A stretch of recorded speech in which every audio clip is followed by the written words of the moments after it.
Alô? Alô, seu Jonathan? Aqui é a Gabriela. Olha, eu não tô entendendo nada dessa papelada toda que o senhor me pediu pra ver. Calma, Gabriela, esse é o primeiro dia. Demora um pouco até você se acostumar com os gráficos. É, verdade. Mas é que eu acho que eu tô precisando de um pouco de ajuda, sabe? Eu não quero perder o emprego logo no primeiro dia, né?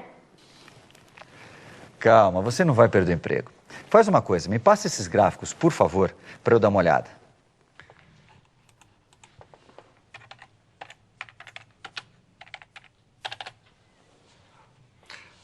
Olha, você já vai começar se divertindo com vários tipos de gráficos. Vou mostrar para você como analisar cada um deles. O tipo de gráfico usado depende do tipo de variáveis a serem medidas. Quer dizer, em cada caso, a gente escolhe aquele que vai mostrar ou resumir melhor as informações. Então, existem gráficos que são mais apropriados para variáveis numéricas, como peso, salário, número de filhos, por exemplo. E outros gráficos que são melhores para variáveis qualitativas, como a região em que mora, preferência, categoria. É isso? Exatamente. Um dos gráficos que você mandou é uma análise dos salários de uma população, comparando o salário anual de homens e mulheres. Esse tipo de gráfico é chamado de histograma. No histograma da esquerda estão representados os salários das mulheres e no da direita, os dos homens. Os salários estão divididos em faixas com intervalos iguais. A altura da barra sobre cada intervalo representa a contagem de indivíduos da amostra que recebem salário dentro daquela faixa.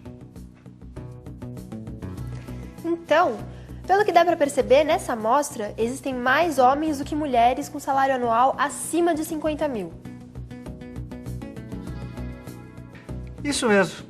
Olha, também podemos observar que a variação dos salários dos homens é maior que a dos salários das mulheres. Dá para perceber mais uma coisa, que no gráfico das mulheres, a primeira coluna, que é a dos salários mais baixos, é alta. O número de pessoas que recebem os salários mais altos é menor comparado ao número de pessoas que recebem os salários menores. Então, dá para dizer que nessa amostra, a maior parte das mulheres ganha salários mais baixos que os homens. Puxa, agora ficou tudo mais claro, né? E esse outro gráfico aqui que diz expectativa de vida em anos? Esse, Gabriela, é um exemplo de gráfico de linha, ou de série temporal, que a gente usa para descrever a evolução de uma variável. Olha, veja, ele descreve a evolução da expectativa de vida no período de 1950 até o ano 2000. Aqui, cada uma das linhas representa um país, ou um conjunto de países. Podemos ver como a expectativa de vida aumentou no decorrer do tempo em cada uma das regiões analisadas. A linha verde representa os países menos desenvolvidos. A laranja mostra os países mais desenvolvidos. A linha vermelha mostra a América Latina. A amarela representa o Brasil. E a linha azul representa a expectativa média mundial. Parece que nos países menos desenvolvidos, o aumento foi maior do que nos países mais desenvolvidos. Dá para perceber isso porque a linha verde dos países menos desenvolvidos sobe bastante. Enquanto a linha laranja não apresenta uma mudança assim tão significativa. Exatamente, Gabriela, muito bem observado. Nos países menos desenvolvidos, o aumento da expectativa de vida foi bem mais acentuado.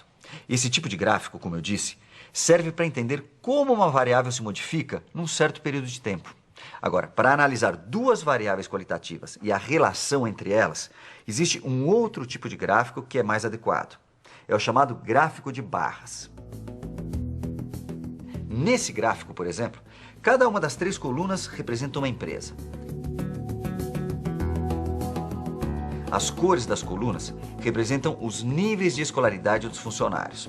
Azul escuro para ensino fundamental incompleto. Vermelho, ensino fundamental completo. Verde, ensino médio incompleto. Roxo, ensino médio completo. E azul claro, nível superior.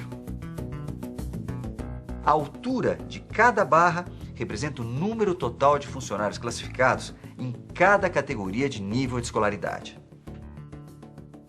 Bem, pelo gráfico dá para notar que a primeira empresa tem mais funcionários, porque é a coluna mais alta, e que quase metade dos funcionários dessa empresa tem um nível superior.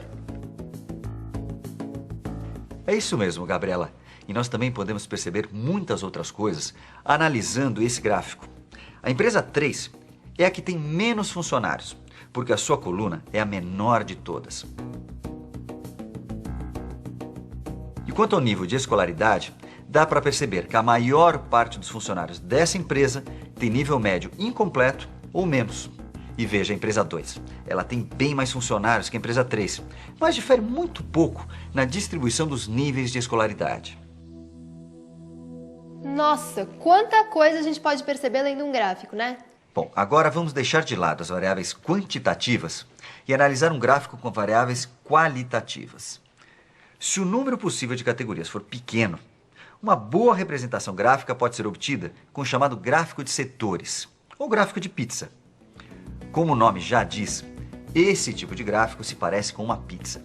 Nesse aqui que você me enviou, as duas categorias representadas são o gênero do indivíduo, masculino ou feminino. O gráfico representa a proporção de homens e mulheres que sofrem de dor de cabeça em uma amostra observada. Pelo gráfico, dá para ver que nessa amostra mais mulheres sofrem de dores de cabeça do que homens. Isso mesmo, Gabi. O gráfico de setores pode ser usado sempre que a gente quiser analisar a proporção de uma ou mais características dentro de um grupo específico. Dá para representar, por exemplo, a proporção de fumantes em um edifício ou de vegetarianos em uma empresa. Pelo que eu entendi, com esse tipo de gráfico também dá para representar os níveis de escolaridade dos funcionários de uma empresa. É só dividir o gráfico em várias fatias.